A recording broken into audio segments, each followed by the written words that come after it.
Good morning to all. Today என்ன video கொண்டு வந்திருக்கேன், ரொம்ப நாளாக யோசிச்சுக்கிட்டே இருந்தேன். டே இன் மை லைஃப் போடலாம் அப்படின்னு சொல்லிட்டு டெய்லி என்ன ரொட்டீன் நடக்குது பார்க்கலான்னு சொல்லிட்டு வீடியோ எடுத்தேன். ஏர்லி மார்னிங் 6 o'clock எழுந்திரிச்சேன். அம்மா வீட்டிலேருந்து 7 o'clock 7:30க்கு எழுந்திரிப்போம். நெக்ஸ்ட் 6 o'clock எழுந்திரிச்சதுனால ஃபஸ்ட்டு எழுந்திரிச்சோடனே ஃபஸ்ட் நம்மளுக்கு டீ தான். ப்ரெஷ் பண்ணி முடிச்சுட்டு பசங்க எல்லாம் தூக்கிட்டு இருந்தாங்க. டீயை போட்டு குடிச்சிட்டு எப்பயுமே சுறுசுறுப்பாக டீ குடித்தா தான் கொஞ்சம் வேலை ஓடும். டீ அதிகமாக குடிக்க மாட்டேன். பட் காலைல எழுந்திரிச்சோன்னே டீ குடிக்கணும். மற்ற நேரம் டீ குடிக்க மாட்டோம்.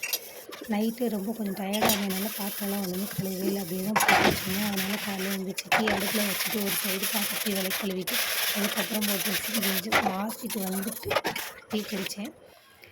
பெண்களுக்கு பொதுவாகவே வீட்டில் என்ன வேலை இருக்கும்னு யாரும் கேட்காதீங்க. ஏன்னா ரொட்டீனாகவே பெண்களுக்கு வேலை எப்பயுமே இருந்துக்கிட்டே தான் இருக்கும். நானும் ஹஸ்பண்டும் இருந்தோம்னா மார்னிங் எப்பயுமே டிஃபன் பண்ணுவோம். ஆனால் மாமா வீட்டில் இருக்கிறதுனால அவங்களுக்கு எப்பயுமே சாப்பாடு தான். அதனால் காலையிலேயே சேர்த்து சாப்பாடு சமைச்சிருவோம்.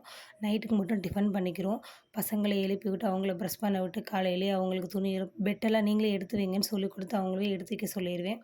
அதுக்கப்புறம் 3வது பாப்பா தன்விகா பாப்பா எந்திரிச்சிட்டா. அவங்கள சிரித்த முகத்தோடு எழுப்பி காலையில் நான் மட்டும்தான் டீ குடித்தேன். பசங்களுக்கு வெயில் காலம் அப்படின்றனால பழைய தண்ணி சோறு வடித்த தண்ணியில் தண்ணி ஊற்றி வச்சு நீச்சல் தண்ணியாக கொடுத்தேன். ஒரு கிளாஸு உடம்புக்கு ரொம்ப நல்லது. ஹெல்தி ஃபுட்டுன்னு கூட சொல்லலாம். குடிச்சிட்டாங்க பசங்க. அப்புறம் என்ன நம்ம வழக்கம் போல் என்ன சாப்பாடு யோசிக்கலாம் அப்படின்னு சொல்லிட்டு அக்கா பொண்ணு எனக்கு ஹெல்ப் பண்ண, நானாக ஒரு ஆள் எல்லாம் பண்ண முடியாது. காய்கறி அவள் கட் பண்ணி கொடுக்க நான் சமைக்க ஆரம்பித்தேன். கொஞ்சம் நேரம் பாப்பா கூட டைம் ஸ்பெண்ட் பண்ணிவிட்டு பாப்பாவை சிரிக்க வச்சுக்கிருந்தோம். கடைசியில் டிவியில் சாங் போட ஆரம்பிச்சிட்டாங்க. அவளும் ஆட ஆரம்பிச்சிட்டா. நல்லா இருந்துச்சு. நாங்களும் சேர்ந்து வைப் பண்ணிக்கிட்டு இருந்தோம். அடுப்பாப்பான்னு சொல்லிக்கிட்டு இருந்தோம். பொதுவாகவே பெண்கள் அவளுக்கு என்ன வீட்டில் சும்மா தானே இருப்பா அப்படின்னு தயவு செய்து யாரும் சொல்லாதீங்க. பெண்களுக்கு இதுதான் வாழ்க்கை. காலைல எழுந்திரிச்சோன்னே ப்ரஷ் பண்ண, துணி துவைக்க, சமைக்க, அப்புறம் மதியம், அப்புறம் நைட்டு திருப்பி பிள்ளைய இருந்தால் அதுகளுக்கு பக்குவம் பார்க்க, அதுகளுக்கு பல்லு விளக்கி விட, அதுகளுக்கு ட்ரெஸ் மாற்ற, அதுகளுக்கு பாத்ரூம் போனால் பாத்ரூம் கழுவ, திருப்பி துணி துவைச்சி போட, துவைச்சி போட்ட துணியை திருப்பி எடுத்து மடித்து வைக்க, அப்புறம் குழந்தைகளை குளிக்க வைக்க, அப்பா பயங்கர வேலை. அன்றைக்கி நான் கழனி புளிச்சாறுன்னு நாங்கள் சொல்லுவோம். புளிக்குழம்பு வச்சு உருளைக்கிழங்கு ஃப்ரை, அப்புறம் தக்காளி கூட்டு வச்சுருந்தேன். பழைய சாம்பார் சூடு பண்ணி வச்சுருந்தோம். வீடெல்லாம் க்ளீன் பண்ணி விட்டு சாப்பாடு ரெடி பண்ணி முடித்ததுக்கப்புறம் வீடை க்ளீன் பண்ணிவிட்டு தான் சாப்பிட்டோம். சாப்பிட்டு முடித்ததுக்கப்புறம் பசங்களோட கொஞ்ச நேரம் டைம் ஸ்பெண்ட் பண்ணி அவங்களோட கொஞ்சம் தொட்டி கட்டி விட்டு விளையாடிட்டாங்க மரத்தில். நம்ம வழக்கம் போல் பாத்ரூம் க்ளீன் பண்ணி பாப்பாவை குளிக்க வச்சுட்டு பாப்பாவை தூங்க போட்டதுக்கப்புறம் தான் மற்ற வேலைகள்லாம்.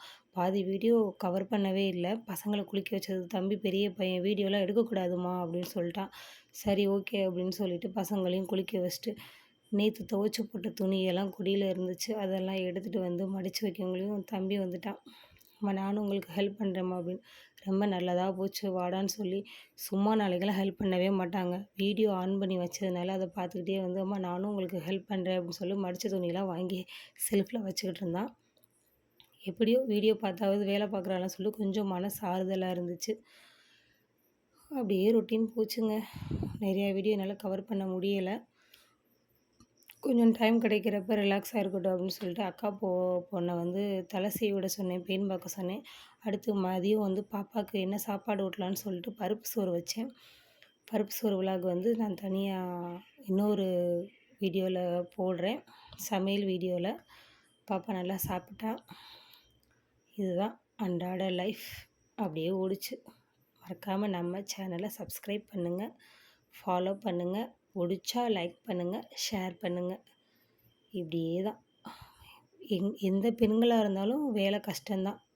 ஆஃபீஸ் போகிறவங்களா இருந்தாலும் சரி, வீட்டில் இருந்தவங்களாலும் சரி, எல்லாருக்கும் ஒரே வேலை தான். ஆஃபீஸ் போனாலும் போயிட்டு வந்து வீட்டில் உள்ள வேலையை பெண்கள் தான் பார்க்கணும். முடிஞ்ச அளவுக்கு அவங்க வீட்டில் உள்ள ஹஸ்பண்ட் எல்லோரும் சப்போர்ட் பண்ணுங்கள். நைட் டின்னர் சப்பாத்தியோடு முடிச்சாச்சு. இன்னொரு வீடியோவில் பார்க்கலாம். டாட்டா, பாய்.